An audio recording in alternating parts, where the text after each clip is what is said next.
모세가 애굽 사람의 모든 지혜를 배워 그의 말과 하는 일들이 다 능하더라. 나이가 40이 되면 그 형제 이스라엘 자손을 돌아볼 생각이 나더니 한 사람이 원통한 일을 당함을 보고 보호하여 압제받는 자를 위하여 원수를 갚아 애굽 사람을 쳐 죽이니라. 출애굽기 3장 10절에서 12절 말씀 보시겠습니다. 이제 내가 너를 바로에게 보내어 너에게 내 백성 이스라엘 자손을 애굽에서 인도하여 내게 하리라. 모세가 하나님께 아뢰되 내가 누구이기에 바로에게 가며 이스라엘 자손을 애굽에서 인도하여 내리이까. 하나님이 이르시되 내가 반드시 너와 함께 있으리라. 네가 그 백성을 애굽에서 인도하여 낸 후에 너희가 이 산에서 하나님을 섬기리니 이것이 내가 너를 보낸 증거니라. 아멘. 기도하겠습니다. 하나님 감사합니다. 하나님께서 일하실 때 쓰임받는 자 되게 하시고 또 하나님께서 우리의 인생에 개입하셔서 우리를 사용하여 주시기를 소원합니다. 하나님이 변화시키는 대로 변화되게 하여 주시옵소서. 예수님 이름으로 기도합니다. 아멘. 아멘. 오늘 이 본문 말씀 의지해서 하나님이 일하실 때라는 제목으로 같이 말씀을 나누기를 원합니다. 하나님은 사람을 통해서 일을 하십니다. 그런데 사람이 생각하는 때에 일을 하시지 아니하시고 사람이 변화되었을 때 하나님께서 일을 하시는 줄로 믿습니다. 우리는 내 때에 하나님이 개입하셨으면 하는 생각을 갖는데 하나님은 하나님의 때까지 사람이 변하기를 원하시는 겁니다.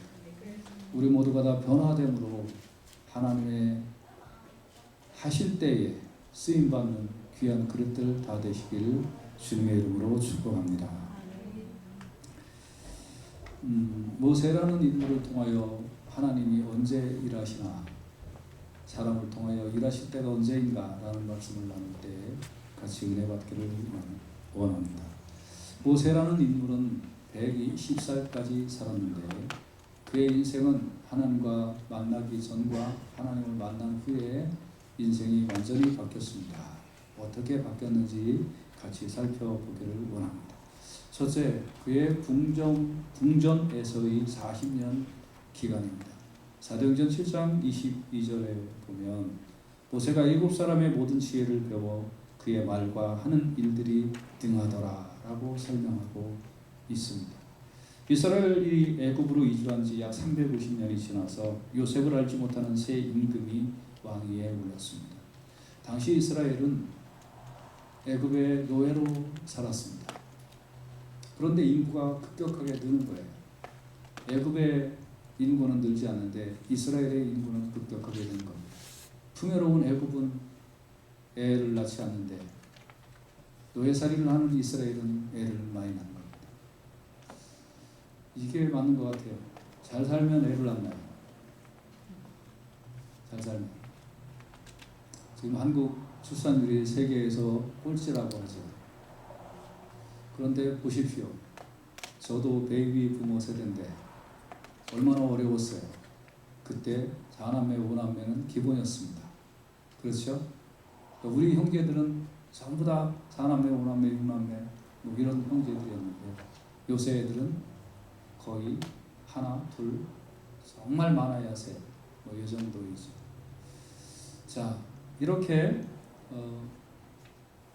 이스라엘 사람들이 노예살이를 하면서 자손이 번창하는 그런 축복을 받았습니다.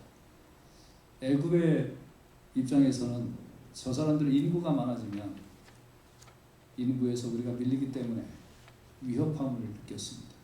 그래서 남자들이 태어나면 다 죽이고 여자들이 태어나면 살려줬습니다. 그때 모세가 태어난 겁니다. 부모는 모세의 탄생을 감췄지만 더 이상 감출 수가 없어서 단지 석 달 만에 갈대상자에 넣어 나일강에 띄웠습니다. 그 아이를 바로의 딸이 데려다가 왕궁에서 왕자로 키웠습니다. 모세의 어머니는 그의 뒤를 따라가서 유모가 되었습니다. 모세의 어머니, 친어머니 요게벳은 겉으로는 그의 유모 행세를 했지만 그가 자신의 아들이며 또한 그가 이스라엘 백성이고 하나님의 택한 백성이라는 사실을 알렸습니다.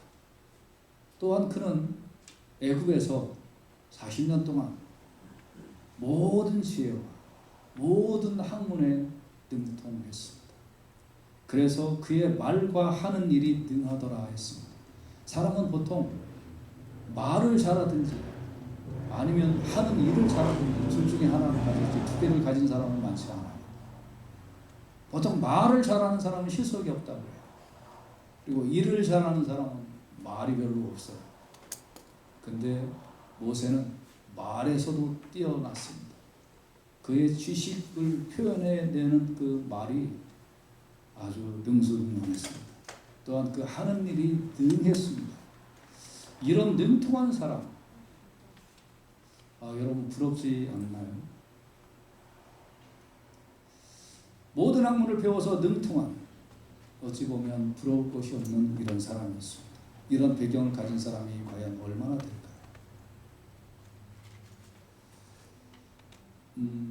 우리가 학교에서도 보면 실력이 좋은 교수님들이 대부분 말을 잘 못해요. 답답해요. 그래갖고 뭐 아는 건 많은 것 같은데 뭘 그냥 이렇게 엉엉엉엉거리고 제대로 좀 설명을 못해요. 근데 어떤 교수님들은 뭐 말은 잘해. 근데 나중에 책을 보면 다 틀리네요. 근데 이 말도 잘하고 하는 일도 능한 이렇게 되었다는 것. 근데 그가 어쩐 일인지 출세를 하지 못했어요. 무엇이 문제였을까요? 네, 나일강에서 건져온 피부색도 다르고 혈통적으로 다른 애굽인이 아니고 양자로 들인 그런 물에서 건져온 자였기 때문에 권력에서 늘 밀리고 있었습니다. 어떤 면에서는 세상에서 제일 부러운 스펙을 가졌지만 이 스펙을 사용할 기회가 없었던 거예요. 자, 이렇게 해서 모세는 40년 동안 굉장한 스펙을 가진 인물로 성장을 합니다. 그가 40이 됐을 때 그 형제 이스라엘 자손을 돌아볼 생각이 났습니다. 나의 인생은 뭔가 이렇게 좋은 스펙을 갖고도 어디 가서 일을 제대로 할 수가 없으니, 왕궁에서 나를 알아보는 사람이 별로 없으니 나의 핏줄인 내 형제 이스라엘 자손을 내가 돌아봐야 되겠구나 하고 생각을 하고 밖에 나갔습니다. 그랬더니 두 이스라엘 사람들이 한 이스라엘 사람이 애굽 사람에게 혼나고 있는 거예요. 무시당하고 그리고 짐승 취급당하고 이런 모습을 봤어요. 순간 울분이 왔습니다. 그 형제 이스라엘 자손을 돌볼 생각이 들었던 사에 저 애굽 녀석이 이스라엘 백성을 저렇게 학대하는 모습을 보고 얼마나 그 하는 일이 능했는지 치니까 죽었어요.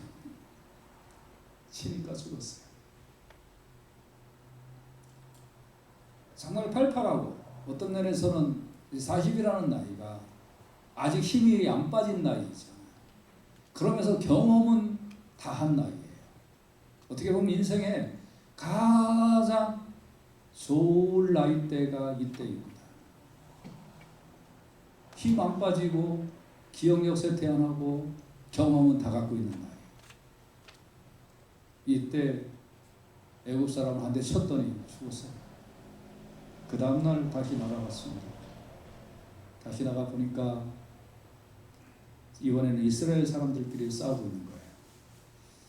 마치 옛날에 샌프란시스코에 도산 안창호 선생이 길거리를 가고 있는데 거기에 두 조선 사람이 상투를 잡고 싸우는 모습이 있었다고 해요. 그래서 당신들 조선 사람들인데 왜 싸우고 있느냐, 이런 모습처럼 이스라엘 사람들이 싸우고 있었어요.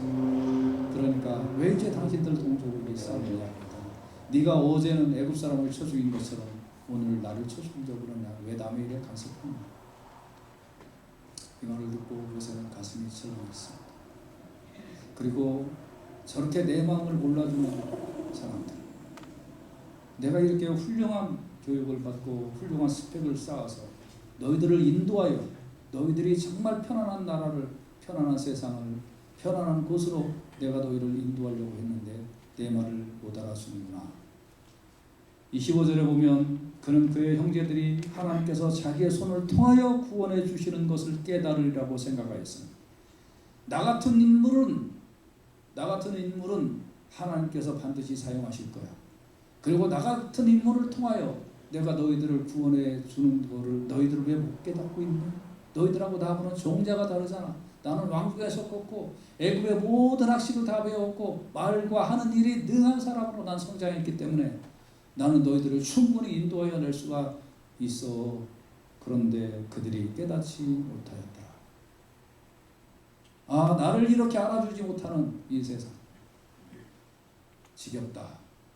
한편으로는 이 소식을 듣고 애굽의 궁정에서 모세를 체포하라는 명이 내립니다. 모세는 체포를 당하는 상황이 되었고 자기가 그들을 위하여 마음이 열려있고 그들을 도와주고 싶었지만 그들은 알지도 못하고 깨닫지도 못하고 양쪽 다 미련이 없어서 모세는 그날 미디안 광야로 도망갑니다. 어떻게 보면 이 40세에 미디안 광야로 도망을 가는 애굽에서 도망을 가는 이 모세의 모습은 어떻게 보면 비참했을 것입니다. 속 마음이 뒤틀렸을 것입니다. 내 인생의 황금기에 무엇 하나 펴보지도 못하고 무엇 하나 제대로 해보지도 못하고 미디안 광야로 도망을 가는 것. 미디안 광야에 간 모세는 거기서 40년 동안 결혼해서 아들 둘을 낳고 그 이드로의 양이나 치고 있는 모습을 보게 됩니다. 나이 40에서 이제 나이 80살로 40년이 지났습니다. 눈은 어두워지고 어깨는 휘어지고 팔다리에는 힘이 없어졌습니다. 나이 80이 되니까 사도행전 7장 30절에는 이렇게 모세를 표현하고 있습니다. 그 40년이 참해. 처음 40년은 애굽의 학술을 다 배워서 말과 하는 일이 능통했던 모세가 40년 동안 양이나 치고 있는 그 40년이 찰 때 천사가 시내산 광야 가시나무 떨기 불꽃 가운데서 그에게 보였다는 것입니다. 사람이 보기에는 좋은 시절이 다 지나갔습니다. 그러나 하나님의 계획은 따로 있는 것입니다. 사람이 보기에 좋은 시간, 혈기왕성하고 배운 거 다 배우고 아직 힘이 빠지기 전인 40세에 하나님께서 모세를 쓰시면 얼마나 모세를 훌륭하게 쓰실 수 있었겠습니까? 그러나 하나님은 그 힘이 빠지기를 기다리셨던 것입니다. 그래서 40년 동안 양치기 모세, 사람하고도 대화하지 아니하고 그 말이 훌륭했던 모세가 양의 소리나 듣고 양떼를 이리 물고 저리 물고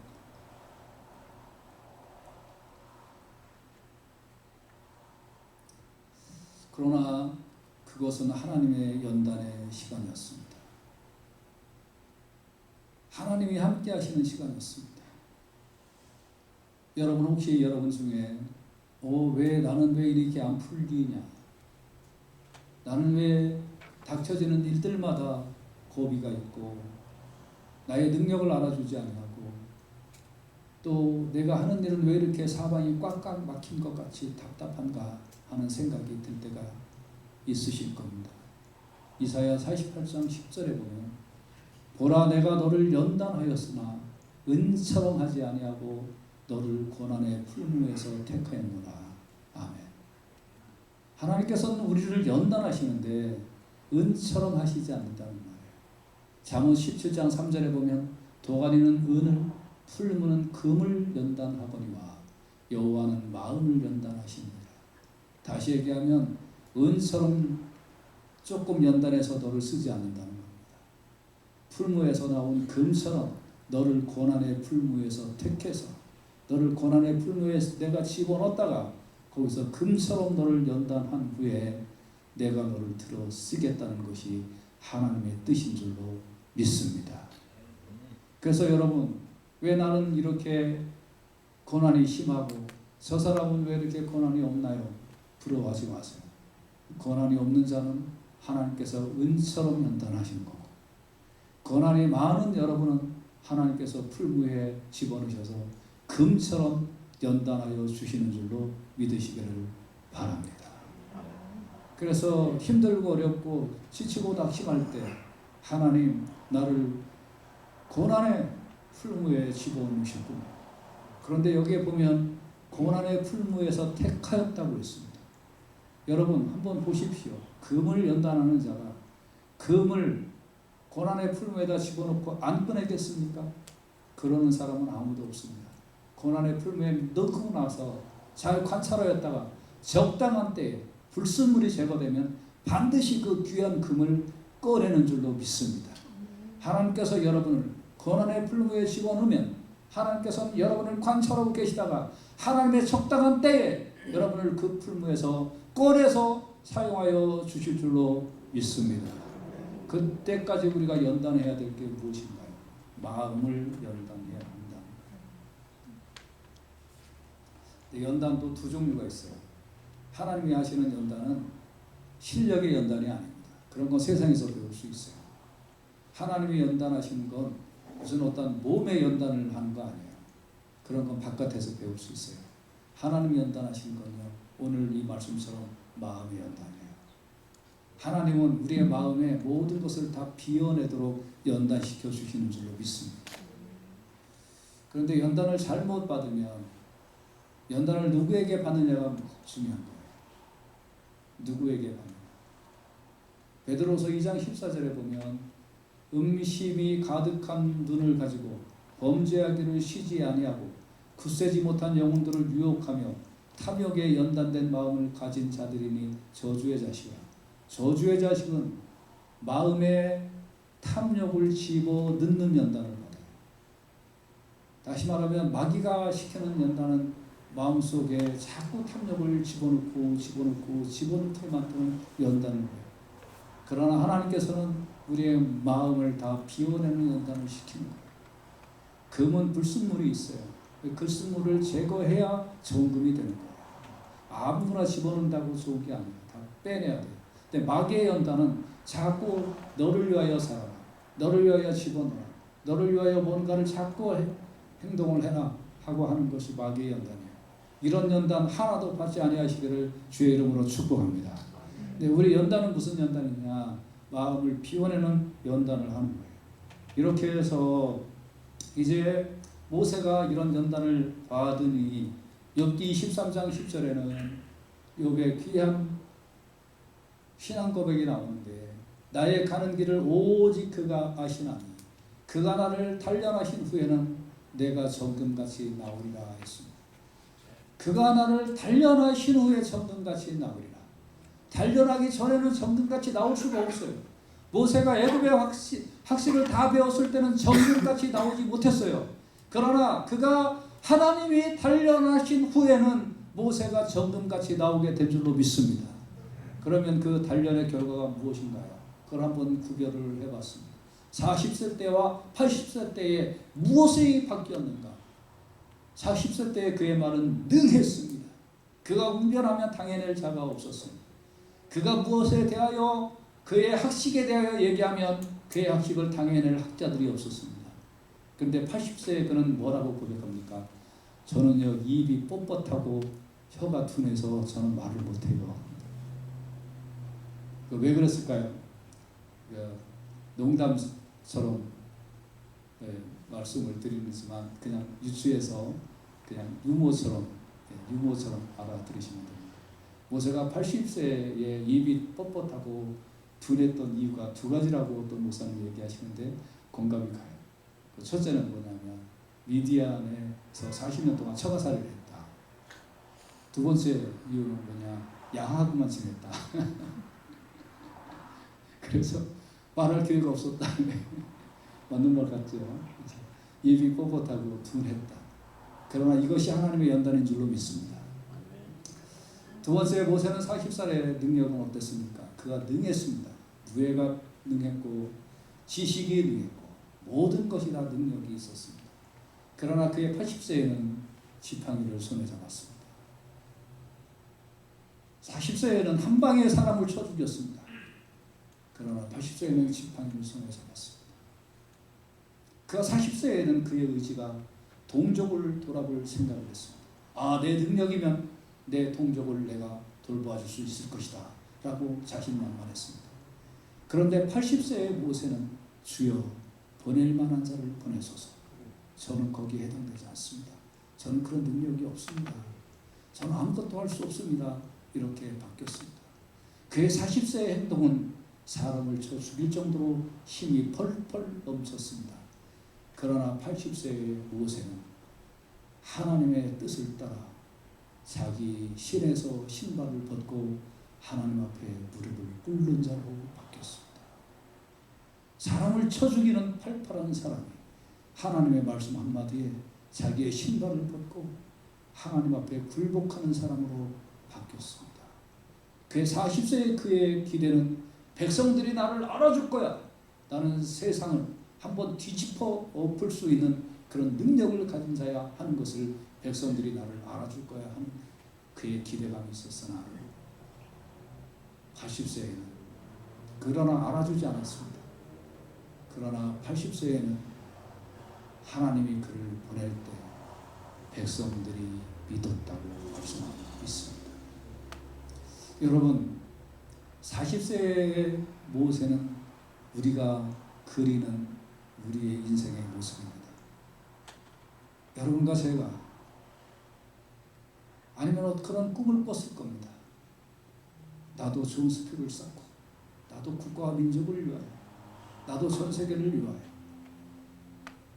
나도 머리의 지식과 행동의 그 어떤 완벽한 이런 모습의 인생으로 살아야지. 모세의 40세의 모습은 여러분과 제가 꿈꿨던 사람의 모습입니다. 그러나 그 꿈꿨던 사람의 모습으로는 아무 일을 할 수가 없었다는 거예요. 하나님은 그거를 받으신 게 아니라 광야에 40년 동안 입이 뻣뻣하고 둔하다는 자기의 고백, 지팡이를 손에 잡는 자, 주여 보낼 만한 자를 보내소서. 저는 해당자가 아닙니다. 그리고 하나님 앞에만 무릎 꿇고 하나님 앞에만 신발을 벗는 이런 일이 있을 때 이제 백성이 그를 믿었다는 겁니다. 사랑하는 여러분, 이런 연단을 통하여 모세가 바뀐 건 무엇일까요? 그것은 모세의 주어가 바뀌었습니다. 그 전에 모세는 내가라는 것이 주어였습니다. 그러나 80이 된 모세는 내가가 아닙니다. 하나님으로 바뀌었습니다. 사도행전 7장 35절에 보면 그들의 말이 누가 너를 관리와 재판장으로 세웠느냐 하며 거절하던 그 모세를 하나님이 가시나무 떨기 가운데서 보이던 선사의 손으로 관리와 숙량하는 자로서 보내셨다. 스스로 나갈 때는 거절됐지만 하나님이 보내실 때는 일이 이루어진 줄로 믿습니다. 출애굽기 3장 10절에는 이제 내가 너를 이라고 합니다. 40세는 스스로 돌아보려고 했지만 80세가 되니까 연단의 과정을 통해서 이제 내가 너를 바로에게 보내어 너에게 내 백성 이스라엘 자손을 애굽에서 인도하여 내게 하리라 하고 하나님 말씀하십니다. 이제라는 말이 뭡니까? 여기서 이제라는 말이 40년이 지나고 나서 이제 그게 무슨 뜻일까요? 비로소 이제 내가 너를 좀 쓸 수 있겠구나 하는 겁니다. 이제야 내가 너를 좀 쓸 수 있겠다. 내가 너를 쓰려고 40년을 너를 풀무의 광야에 집어넣었다. 이제야 내가 너를 쓸 수 있다. 사도행전 7장 36절에 이 사람이 백성을 인도하여 나오게 하고, 참 신기하죠. 40살 때는 막혔던 일, 힘이 다 빠지고 나니까 이 사람이 백성을 인도하여 나오게 하고 애굽과 홍해와 광야에서 40년간 기사와 표적을 행하였다는 것입니다. 사랑하는 여러분, 하나님이 언제 일하실까요? 하나님께서 여러분의 삶을 통하여 언제 일하실까요? 그러나 여러분과 제가 무엇을 할 수 있다라고 생각할 때 하나님이 일하시지 않습니다. 오히려 그럴 때는 하나님이 고난의 풀무불에 집어넣으십니다. 그리고 연단에 연단을 시키셔서 하나님이 끊을 때는 언제 끊으시냐면 힘이 다 빠졌을 때 끊으시는 겁니다. 다시 말하면 내 발에서 신을 벗고 하나님 앞에 무릎을 꿇을 때 하나님께서 비로소 사용하시기 시작하시는 것입니다. 여러분과 저의 일생에 하나님께서 언제 개입하셔서 일을 하실까요? 하나님 앞에 무릎 꿇고 하나님을 주어가 하나님으로 알고 나는 하나님의 손에 쓰임받는 도구임을 깨달을 때에 하나님께서 일하시기 시작하시는 줄로 믿습니다. 우리의 강할 때 하나님이 일하시는 것이 아니라 우리가 약할 때 하나님이 들어쓰셔서 일하여 주시는 줄로 믿습니다. 그래서 여러분, 왜 이렇게 나는 힘들어요? 그 무슨 뜻이냐면 내가 아직 힘이 들 빠졌다는 겁니다. 나 왜 이렇게 힘들어요? 라고 하지 마세요. 나 아직 힘이 들 빠졌네요. 나 아직 이제가 안 됐네요.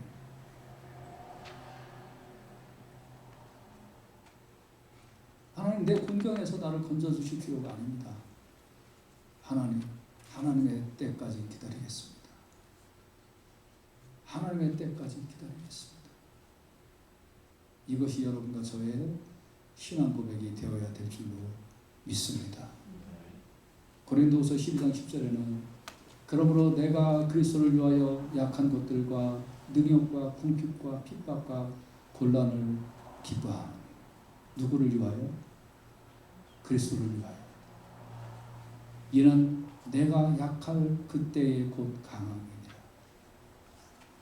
내가 그리스도를 위하여 약한 것, 능욕, 궁핍, 핍박, 곤란, 그리스도를 위하여 이런 것들을 당한다고 한다면 내가 기뻐한다는 겁니다.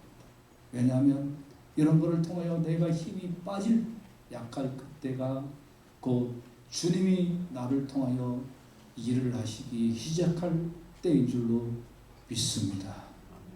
현대 그리스도인의 큰 문제점은 그리스도를 위하여 약한 것과 능욕과 궁핍과 핍박과 곤란을 원하지 않아요. 내 인생에 내가 원하는 것을 빨리 갖고 싶은 것이 그리스도인들의 마음이에요. 근데 그때는 하나님이 사용하지 않으세요. 어떤 사람은 그래도 사용하신다면 은혜 도관에 집어넣어요. 그러나 하나님이 사랑하는 사람은 금의 풀무불에 집어넣어서 마음에 있는 것을 다 비워내게 만드십니다. 그거를 비워내셔서 힘이 다 빠진 후에 하나님은 다시 끄집어내셔서 정금같이 나가게 하시는 줄로 믿습니다. 이때는 내가 약할 그때가 곧 강합니다. 때로는 왜 하나님께서 우리를 미국 땅이라는 이 생경한 곳에 보내셔서 당하지 않아도 될 어려움들을 이렇게 당하게 하실까라는 생각을 해볼 때가 있습니다. 대부분 미국에 오시면 정도의 차이는 있지만 자기가 한국에서 누렸던 삶에 비해서 10년 내지 15년 후퇴하고 시작합니다. 그 과정이 참 어렵습니다. 그런데 그 고난을 통하여 여러분과 제가 하나님만 제대로 만난다면, 하나님이 나를 통하여 하시고 싶은 일을 제대로 깨닫게 된다면 그 시간이 헛된 것이 아니고 가치 있고 귀중한 시간인 줄로 믿습니다. 내가 약할 그때 곧 강함이니라. 이 고백이 여러분과 저의 신앙적 고백 속에 늘 나타나시길 주의 이름으로 축복합니다. 또 그렇게 될 때 하나님이 우리의 손을 붙잡아 쓰셔서 일하여 주실 줄로 믿습니다. 우리 교회를 통해도 하나님께서 그렇게 일하여 주실 줄로 믿습니다. 같이 기도합시다.